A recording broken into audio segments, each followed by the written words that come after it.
by firstly, my name is Ibrahim, we don't know already. Executive producer Talha, our other host Malik, and Abdur to my right here. Now, I know this is the first time we recorded an episode in quite some while. I had an exam week, quite important, I would say. I don't know how it went for you guys, but I think survived. I think okay. Yeah. Not bad? Not too bad. So we've had a short break because academics first priority. We ended up writing our extended essays, and for the CP students, Writing a reflective project. Yeah, so 4,000 and 3,000 words respectively. Busy week, I say. Busy. But I think it's nice that we're back, and this time we're not on Zoom. We're actually trying to create a podcast for you guys. The next thing, you probably would have realized already, a big change of format here. Instead of Zoom, we thought let's try to have an in-person podcast, some normalcy back into our lives. So we're here during a lunchtime on a Thursday afternoon right now, recording this podcast for you guys. I hope you enjoy it. Let us know what you think of this. Do you prefer like this or do you prefer the Zoom? Let us know what you think. And we'll right now go to the podcast. The topic is social media activism for today. So first question for you guys, for anyone who wants to start with. When I say social media activism, what do you guys think? What does it mean? What does it mean for you? I think simply taking action for something you believe in on social media. That's what a bit of a literal definition, but like if there's some like current world affair or something going on that I would agree with or disagree with, I want to stand up against, and use social media to send a message to a lot of people quite easily. Okay, is it used to persuade people or just to share information, just to spread awareness, as they say? I think it can be used to like persuade people, but I feel like that's more for like big politicians, those kind of people that like kind of use it to push their own agenda. Or you can have the people like us that, let's say there's like a crisis going on, like for example Israel and Palestine, and it's like terrible type of things going on there. And I can just use it to send a message outside because I want everyone to know about it to make sure that they're all informed. I think the idea of social media was for us to be able to share stuff, and then when a lot of social things started coming up, we saw recently the Black Lives Matter movement and many different things. Away from even such serious topics such as the football thing, every other person is posting about it, whether they like it or they didn't like it. And to your question of what I think about social media activism, it's kind of using the platform, sharing stuff with the aim of hopefully affecting or bringing a positive change in whatever narrative.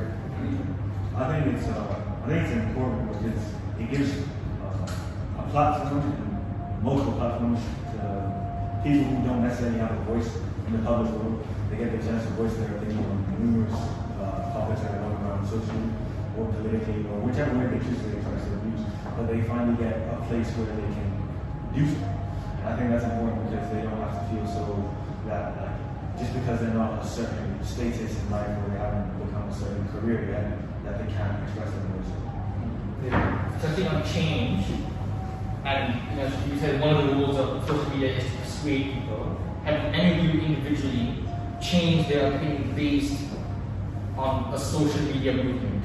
I think that when that question comes up, it kind of takes a different turn for me because I can post anything I want, right or wrong, you won't know. Until you go research about it. Or you have or you have previous knowledge about the subject. So a lot of times whatever I see on social media, if I'm interested in that topic and I want to know the truth, you kind of have to go do your own research and find out for yourself more. But directly looking at something off of social media and that changing my views, I don't think that's happening.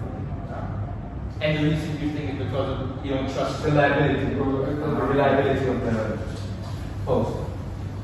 I agree with certain things, but I think in certain topics, like for example Black Lives Matter, it was so big that I kind of felt like I kind of have to go and research it because I'm seeing all the information, I'm not digesting any of it, I'm skeptical.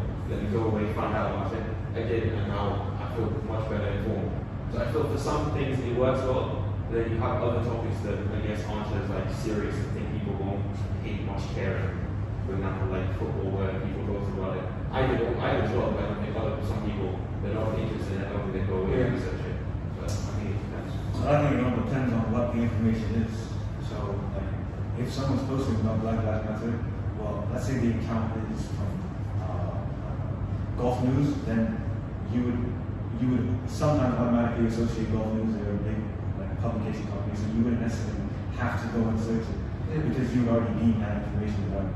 However, if the information was posted by someone else, like just a random Instagram page or Twitter page, then you would want to go search it to see if the information that they have posted is indeed true and lines up with those other publications like Gulf News or Fox News or so on and so forth, and you choose to read it. I think the credibility aspect, the question of credibility only comes in when it's you posting or when it's not as famous of a source, not as reliable of a source. He said, if Gulf News posts something, I'll read it and I'll probably not have to research into it more and agree with whatever it says.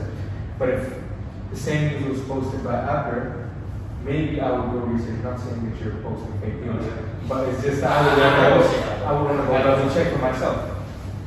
Okay, so you say you research stuff if you don't know. At least I want to. If I care. If I'm interested in that, yeah. Okay, so you've actually done research on social media after you see a social media post. If it's something that people are interested, yes. Okay.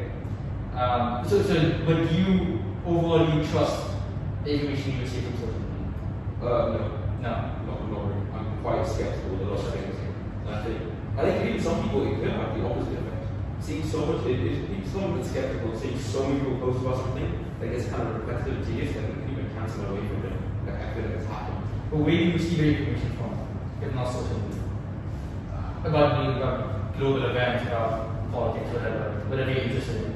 You see it on the news, on TV, those kind of places, those are normally more reliable than seeing a post from a random account on social media. There's someone you know just reposted. They are. Because they do all research. They are more reliable. But as us young people, how many of us read the newspaper or watch the news? Not so much. I think for us, the majority of the main source of information is social media. I think it's the same thing. Once again, if you're interested in it and you're going to go and research it, then at the same time you're also likely to then watch the news or see about it if it actually interests you. Because if it's a topic that's famous right now, something, whatever famous in that point, let's say it was when feminism thing was going around. If it's really famous in that time, you're going to see everywhere. You're going to see it in your YouTube, you're going to see it on Instagram, you're going to see people, every source of information. You hear people talk about it, and you have so many different sources of information that you won't have to rely on whatever you saw on social media. You kind of be able to pick it up. That's in certain cases, not in every single case. Some things don't get as big, some things you don't get as much. But what would you say? Has it affected you? Like, have you taken, seen something and then believed it or changed your view? I can't recall a situation in which I've changed my opinions based on social media posts. And I think the reason Is that because you're not willing to, or do you see both? Because the successful social media pages post, they often have a lot of emotion into their statements. Very bold statements, statements filled with emotion, a lot of rhetoric used. And me, that's a push. When I see too much of that, I start becoming skeptical. Yeah. And I start to remove myself from the situation and think about it properly. And you know what I think? That when you have so much emotion in your argument, which I think social media is filled with, actually pushes people away. And I think what it causes is polarization. If you agree, and what tends to happen is that you start using that same rhetoric. You start using that. You get to so many posts. Or if you don't agree with me, then stop following me. Yeah. If you don't agree with me, you're not a fan. You're framed as a very negative person. Yeah, us versus Democrat, like a black and white, and social media portrays every issue as black and white, and that's just not the case. Of course, racism, for example, yes, I know racism is going on, but what people constantly as racist, it's not black and white. People, and I think social media creates a black and white thing. I think in that situation, it's not very productive. Yeah. I agree. And I think it's kind of because you, instead of convincing people, what ends up happening is you push them further. Like if you tell me that I don't agree with you and I'm a bad person, so you're just framing it someone else does something wrong, and then equally in society, you're going to be thinking, no, it's not the same. Like if you and me disagree on something, I'm not going to come to you like you're a bad person. That would make sense, right? If you and me disagree on, let's say we disagree on the topic of social activism. Yeah. You wouldn't be a bad person. It's subjective. It's something completely subjective. Doing that creates a worse situation than whatever if you just try to persuade people or try to explain to them what you're putting out as a situation. But then again, it all depends on perception of the news that you're receiving in the first place. It brings it back to like the type of news that you were getting out. Because let's say the news doesn't have to necessarily do with something highly political or controversial. No matter what type of news it is, you're going to have a certain view that might not align or align with it. That's like for everything. You're going to agree or disagree with that. Whatever. So then, like, the weight of the news will affect how much you agree or disagree with that. So let's say the news is more targeted towards, like, more of the Black Lives Matter news. If you were really, really against it, then of course you wouldn't want to see it. So then that takes away all of social media's purpose, and then like, it won't mass spread anymore. I think you kind of have to be really willing to take things that you disagree with, kind of be open-minded. Yeah. Not kind of, you have to be open-minded. On social media, you don't get to pick what you see.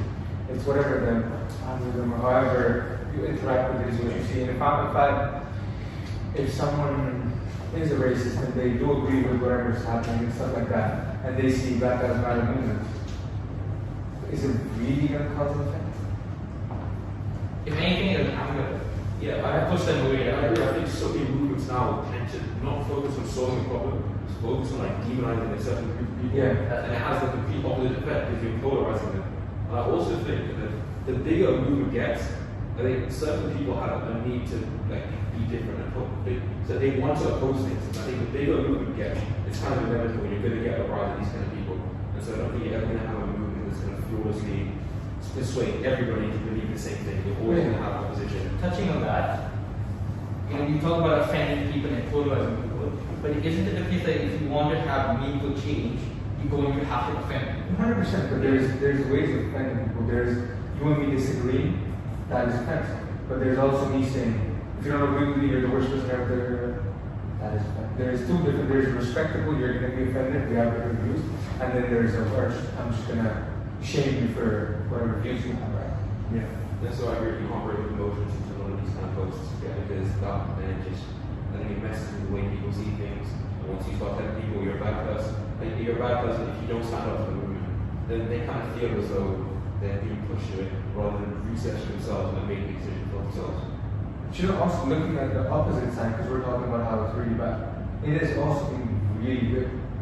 Really, really good. Social media activism in some places has worked like things that would have Palestine right now, right?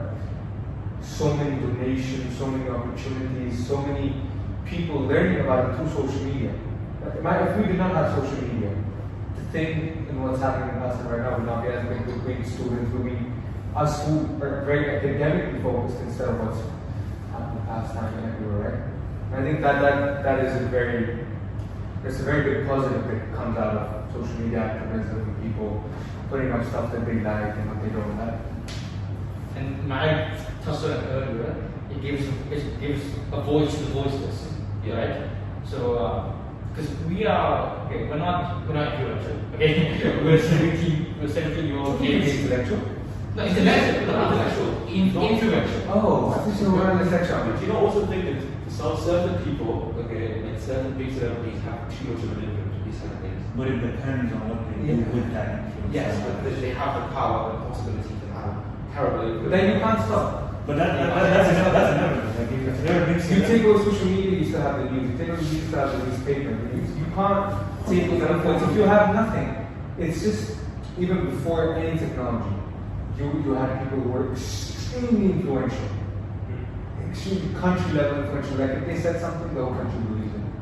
And two questions, you're either influential or you're really influential because people admire you or you're not money.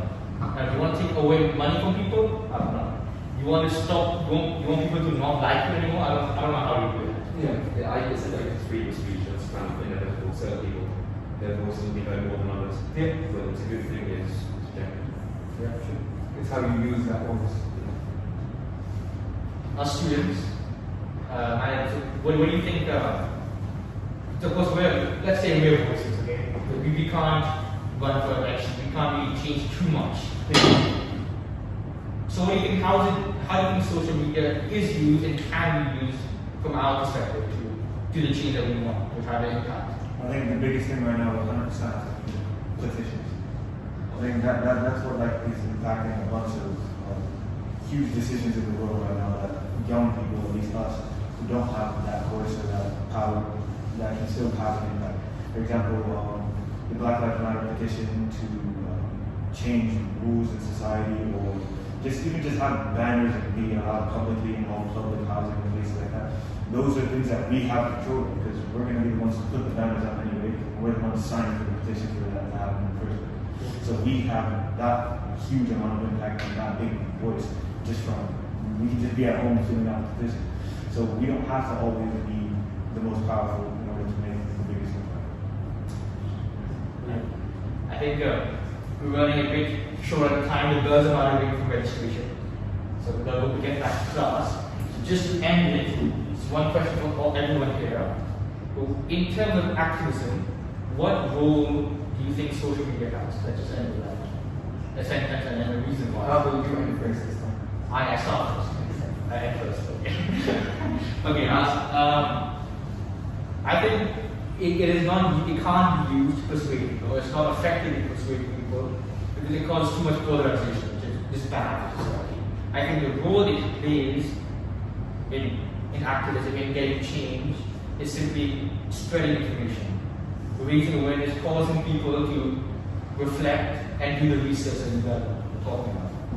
And I think that's a limit to what I'm going to gently defend you here, but I disagree, because I would say having the availability and being able to post is what's actually brought light to a lot of subjects that needed to be brought light to, but would have not been up if we didn't have social media. But us as a younger group that's in school. Yeah, I'm going to be honest, in one perspective, I think the logic is very flawed. Yeah, Polarization is never about what it is. I mean, it's getting a message out there. It's very important, because I personally found out so much about so many things that I didn't know about the change of some of my beliefs. If you could take social media, would you? Take If what? you could take it away, would you take it away? No. It doesn't also have to just be with what's being spread. Social media it's going to be there regardless of what you spread or what you don't spread. So the chance someone finds out about something that you didn't want them to know, or they find out about what you do want them to know about, it's going to happen regardless. So I think it's good in that way that you will find out what is happening in the world, and if you don't have the opportunity, you'll be able to get information. I thank you everyone. Hope you guys enjoyed this episode, enjoyed the discussion. Comment below, email our producer, his email will be in the description. What your views, what you think of this new format, you like it, we'll try to arrange some more of this format of podcast. Thank you everyone for your time. Also suggest this. To also suggest some topics which we would like to see in the future, because we still have one more podcast remaining till the end of the year, and we'll be back after this. Thank you.